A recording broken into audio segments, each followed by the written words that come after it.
I will now open the Finance Committee for Thursday, October 3rd, and let the record reflect all members are present. With that, we have approval of the minutes from the August 1st meeting. So moved. Minutes are approved, and then now we're going to go to square footage tax. From what I understand, Matt, you were the one that created or came up with this idea as a way, and I just thought it was a good idea, so the floor is yours. Thank you, Chair, Committee. Good afternoon, Matthew Hutchins, Acting City Attorney. So the purpose of this item is to discuss a proposal to institute a new square footage tax in the city. So as no doubt you're aware, B&O taxes are one of our major sources of revenue in the city, along with property tax, sales tax, utility taxes. What we can do to increase revenue in those is pretty strictly constrained without taking something to the voters. We're maxed out on sales tax. Obviously, there's been a lot of discussion about the 1% cap on how much we can increase property taxes year to year. And I believe we're also maxed out on utility taxes at this point. So our B&O taxes, as they are currently constituted, they're what's called a gross receipts tax, which means essentially we're assessing a percentage on gross sales, gross income, or the value of products produced in the city. And while that is a common sense way to evaluate what benefit a business gets for being allowed to do business in the city, there are some places where that valuation falls through the cracks, and one of those is warehousing. So what happens when we have a warehouse business? Obviously, there is a financial benefit to the company for warehousing their products and distributing them. We know this because they are paying rent, they paid to outfit the facilities, they're paying for transportation, they're paying for their employees. But without sales taking place or something happening to the actual products to increase their value, there's no taxable event, and therefore, for the purposes of our B&O tax, there's nothing taxable.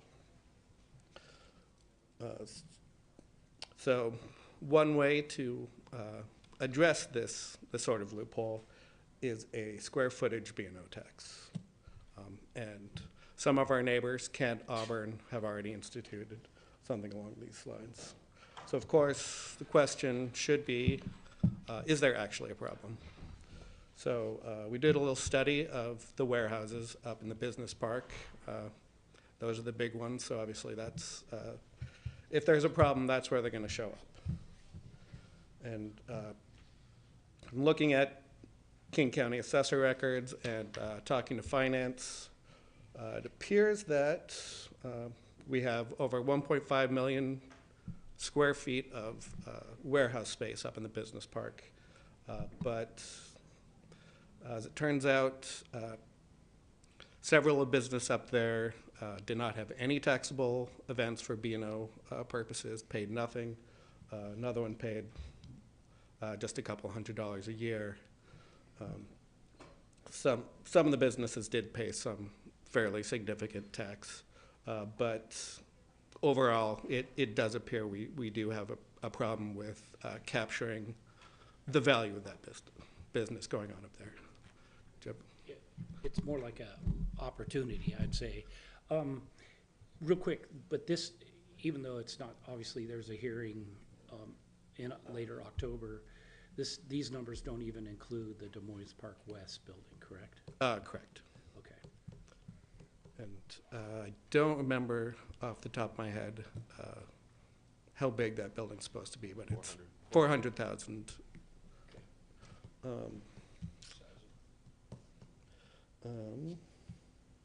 So in addition to that, obviously, if there's no sales tax coming out of that. Several of the buildings are port-owned, so they're not paying any property tax. There is leasehold excise tax on those properties that is supposed to make up, to some degree, the loss in property taxes. But it looks from my analysis that the leasehold tax is coming in maybe a quarter of what the property tax on the privately owned warehouses are. So how would a square foot tax work? I have, just for example, I have a few examples of some of the cities who have square foot taxes.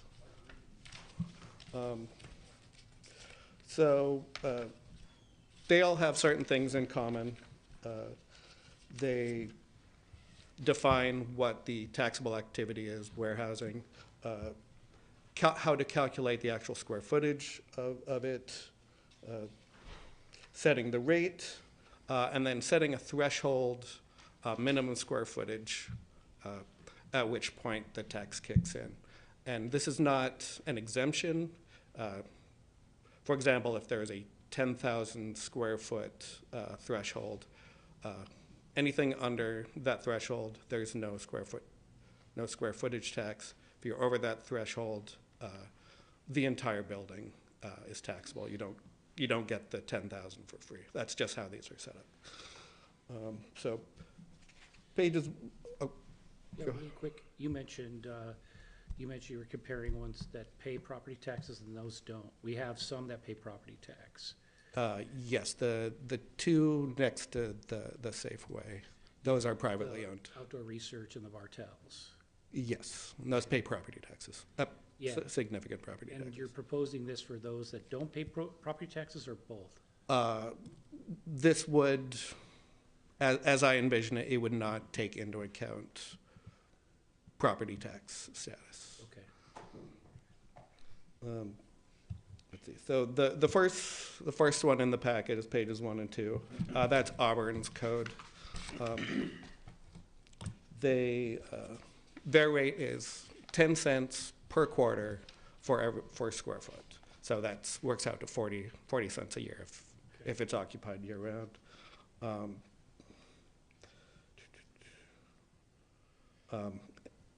There's a threshold, 4,000 square feet, and all of them have an offset. So essentially, if the business does pay B&O taxes,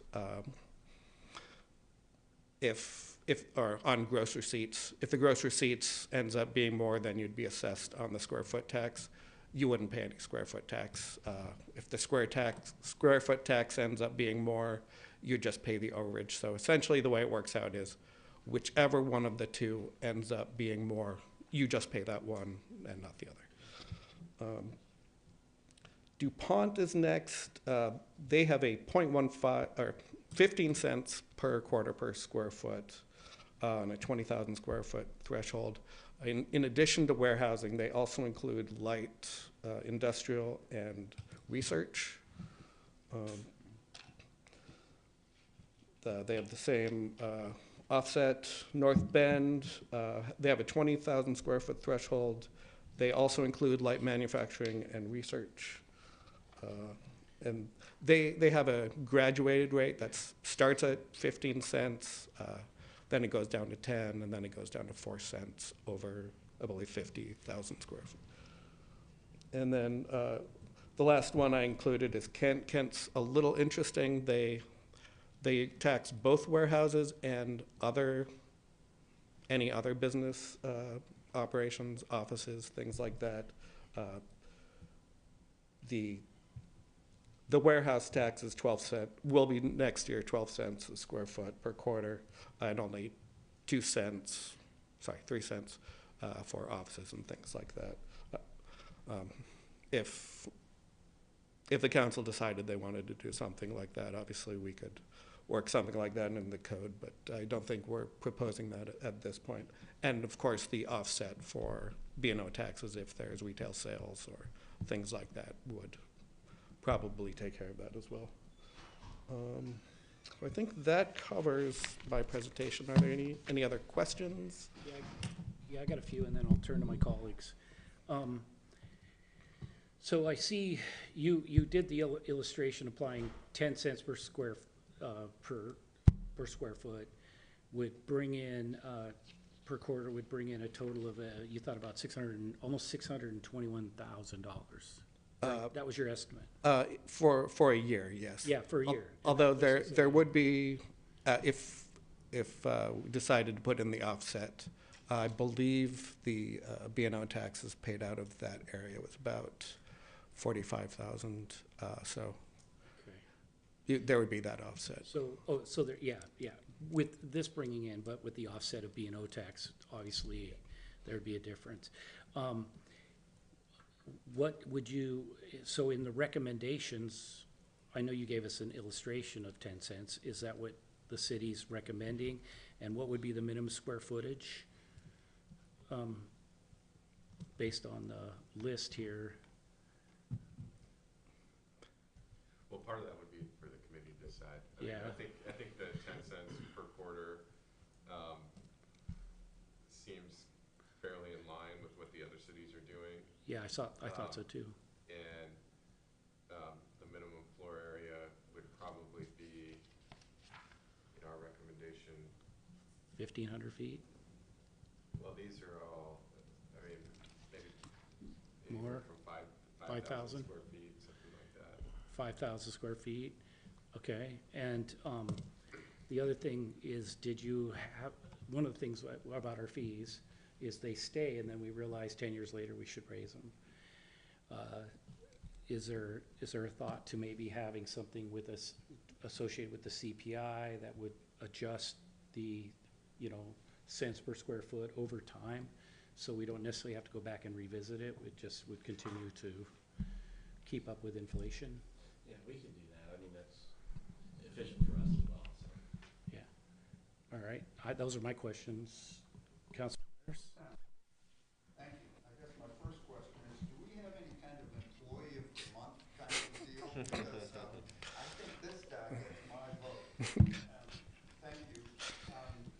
Since we now I would have. agree with you. Oh, you trying to?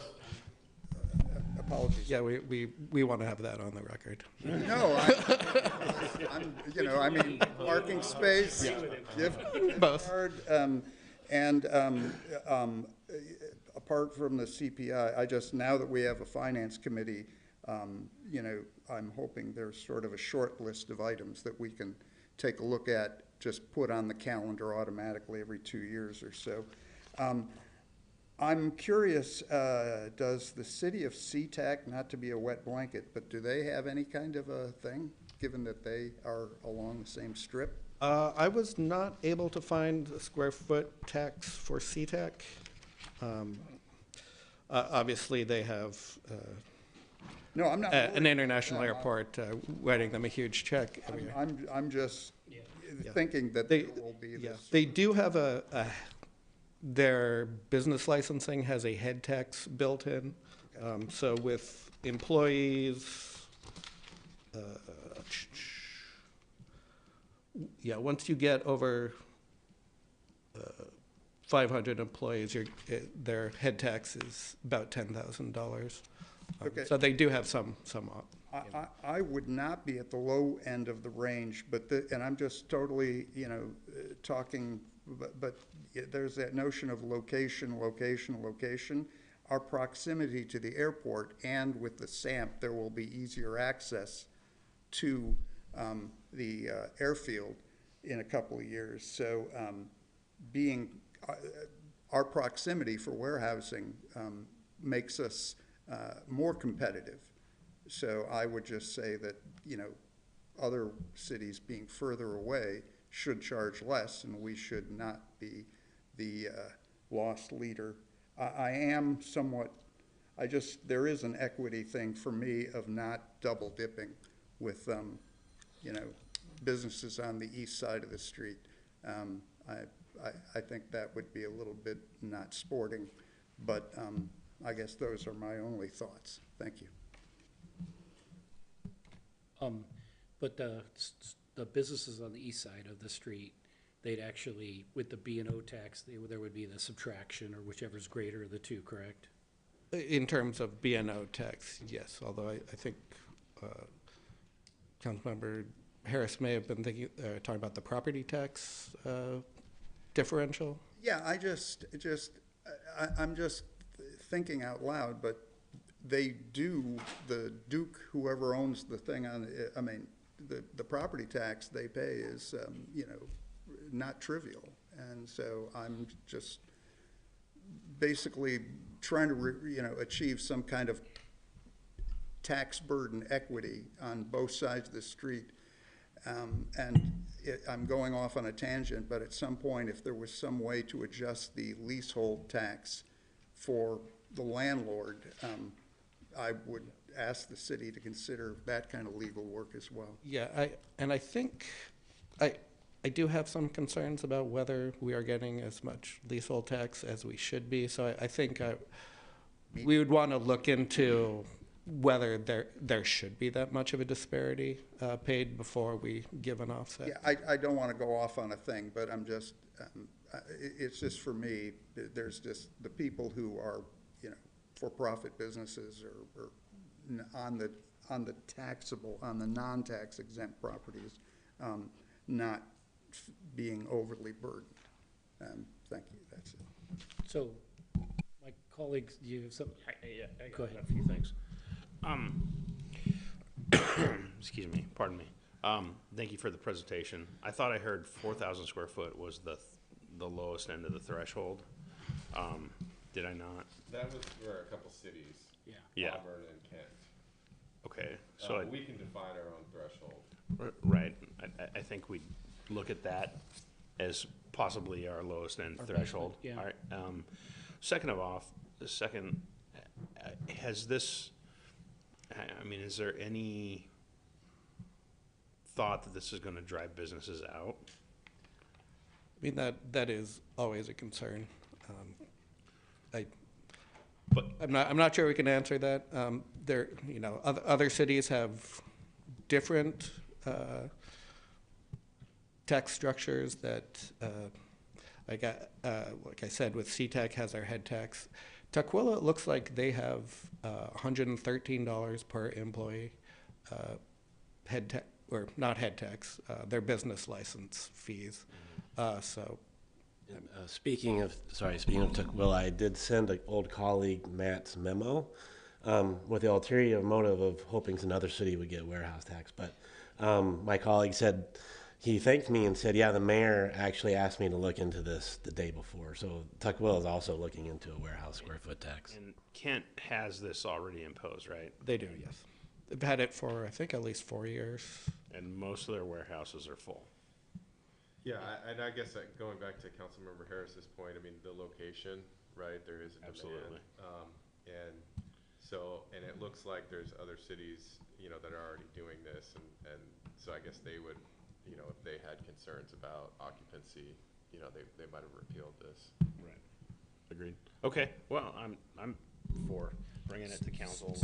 So I think they were looking for a couple things from us, so after seeing these averages and so forth, what I'm proposing to my colleagues for them to take forward is 13 cents a square foot, 4,000 square feet as the minimum, and language that adjusts for CPI in the initial review. Obviously, you're gonna look into those buildings on the east side and some of the leasehold taxes and things like that, but in theory, would that be? I can support that, yeah. I mean, if the majority, I would want to maybe hold off on the CPI. And I would also ask just one thing.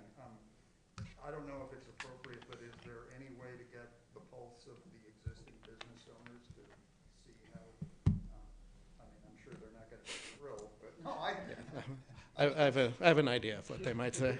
yeah, okay, all right, But I think we could probably reach out. I'm just, the only reason for not doing the CPI thing is just, I think the business owners would just give it a couple of years to see how everybody feels about it, and then start talking about the graduated kind of, I'd, But you, yeah, you know, that'd I'd be say fine. add it in, we can always take it out when we would take a vote on it.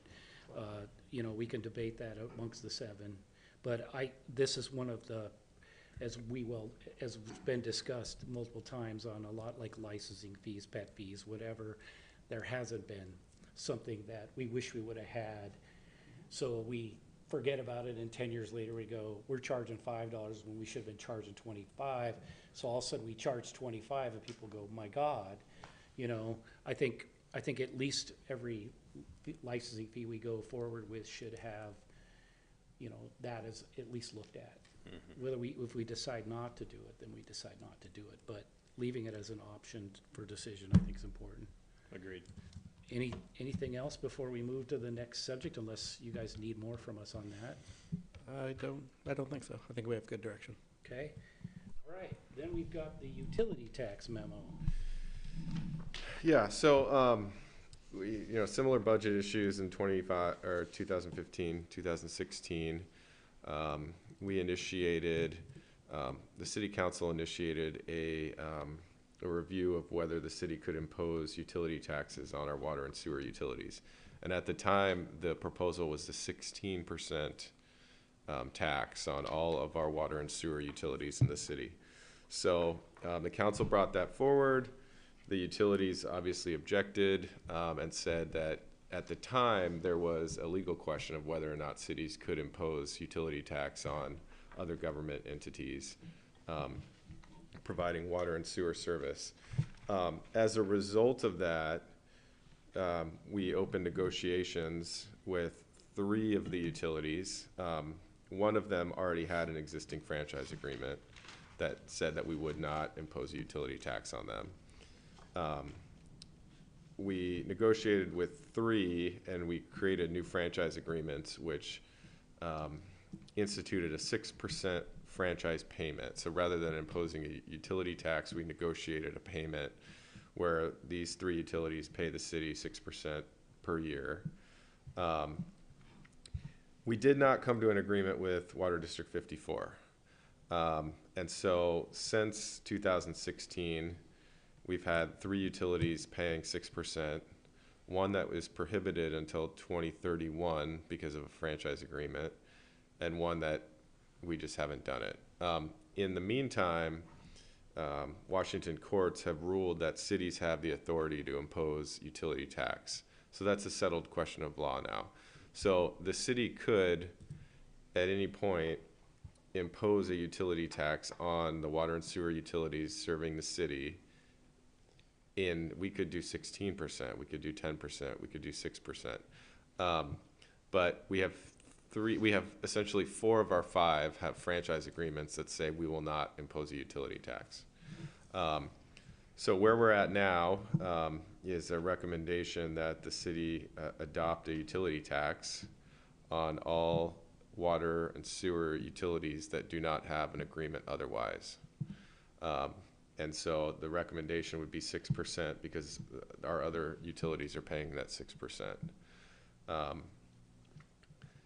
You mentioned, I believe it was Lake Haven, that you, as part of your recommendation, was to go back to them, because they have the agreement till 2031, and see if they would amend the agreement for that as well? Yeah, so really what happened with the court's ruling is that the city is not restricted on how much utility tax we can charge. So in 2031, when our Lake Haven franchise agreement expires, the city council could impose a 20% utility tax on Lake Haven. So it may be in their interest to extend their existing franchise agreement with a settled low-end number. We did approach them previously in 2015 and 2016 about amending their franchise to include a franchise payment, and they said thanks, but no thanks, because they had an agreement. They had a 20-year franchise agreement, I believe. So we could approach them too, and I would recommend that we do if we move forward with this, just for the purpose of certainty and equity among all of our utility providers. They legally do not have to open the franchise agreement, but with Water District 54, the council could approve a utility tax that could apply to them as soon as it's effective. And I included that language in the memo, which just states that the 6% is imposed and it will not apply to a water system utility that has a franchise agreement with the city that precludes the levying of a utility tax. So, and then our preliminary estimates of 6% of their revenue would be about a little under $90,000 a year. 88,500. And they currently pay 5,000. They pay a franchise administrative fee of $5,000 per year, which is generally just to for our staff time and administering the franchise. Colleagues, comments first before Councilmember Harris. Yeah, so this, may not be the most entertaining item, but since we're in the straits we're at, I have asked, I'd like the committee to consider having the city do research on assuming Water District 54. You get no argument from me. And I'm not proposing anything. I just want to see the cost-benefit analysis. That's Yeah, really it. I mean, That- we can that- go into that's an detail, aside. but I That's an think, aside, but I would agree that we can make that recommendation. But today, I think we're talking about the Vern, 6% and the equity. I just want to make sure that this does not in any way preclude that discussion at some point. Yeah, this would not. If we were to enter into a if they were to agree to a franchise payment in lieu of assumption, then we would have precluded that. But the city can impose this utility tax with no conditions. Okay, I just want to, I'm not, proposing, or I'm just trying to find out what the options are, and thank you so much. You can go ahead at first if you'd like to. No, I think it sounds great. But yeah, We move forward with it. Agreed, the 6% for this language, which would be the 6% for 54, and reaching out to Lake Haven, just talking about trying to get maybe the argument of being equal in equity as far as what we charge our utilities. I'd like them all to be consistent and fair. As far as his issue, as another committee member, I would agree that something to put on the list is to look at that, or maybe assumption by another utility. I would recommend that come from the council, and so maybe Okay. we do that under New business next week. Yeah. All right. I just, there's a unique pivot point for them and for us, so fair enough. Okay. So, yeah, with the committee's approval, we can prepare this ordinance and bring it forward later in the year. Sounds good. All right. And the last thing, any more on that utility tax proposal? Okay, then going on to the general fund report. Mr. Friend, you have the floor. It's about time a finance person gets to talk in the finance committee. Yeah. So there's a August 2024 general fund report, and there's a sales tax report. The sales tax report is actually up to date as of the end of September, so the timing worked out for us this time. Sales tax, speaking of sales tax, it is lagging behind budgeted expectations and behind last year's level. So overall, through the end of September, we're behind $160,000 from where we were last year. A major contributor to that is construction, which is behind, the numbers are really small, $262,000. So other segments are doing okay, but construction continues. And as we've said previously, that's a county-wide situation, and I'm sure Councilmember Nunning is familiar with that. But all in all, year to date, we're still down 5%. Yeah, so there is one thing to note, and not to get too technical, but accounting for payrolls is the January 5th payroll goes into the prior year. So when we look at this report, this starts with the payroll on January 20th. We have 2 payrolls a month, which means January 5th next year is going to be pulled into this year. So this says we have a decrease in fund balance of about 617,000. We should probably, when we look at it, double that, and it's probably really 1.2 when we consider all the payroll this year. But again, we don't get property tax until this month. So it's not unusual to see that in August. So, but it's encouraging despite the decrease in fund balance. Any other commentary? Really, it was sales tax lagging behind, and then not getting property tax, and things are kind of been pretty steady since the last month report. So as far as your budget forecast for next year, do you think you're getting pretty good data to the current trend? I think so. I Yeah. know it's in the works and all that. Yeah. Well, we have As far as estimating revenue, because it's going to be so crucial. right. Yeah, we have a forecast for at the council meeting tonight related to the budget. So, Okay. yep. Colleagues, anything? Nothing. All right, well, thanks, Jeff, for your hard work, too. I know you sent several things for not only this meeting, but for the next, and wholeheartedly, really have appreciated your efforts. Add one thing. If we're just jumping back, and Jeff's going to talk about this tonight, but jumping back to the franchise payments. So when these were approved, the 6% payments, at the time, the city council dedicated those to the street pavement fund. And so those 6% have been going into the street pavement fund every year.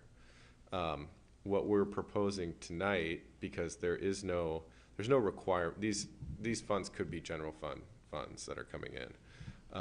We are proposing that they, moving forward, be brought back into the general fund, and that we use the Redondo Park Zone cameras, because they are intended for street maintenance, that we move those into the street pavement fund. And the TBD, the Transportation Benefit District, also is allocated to the paving as well. Yes, yes.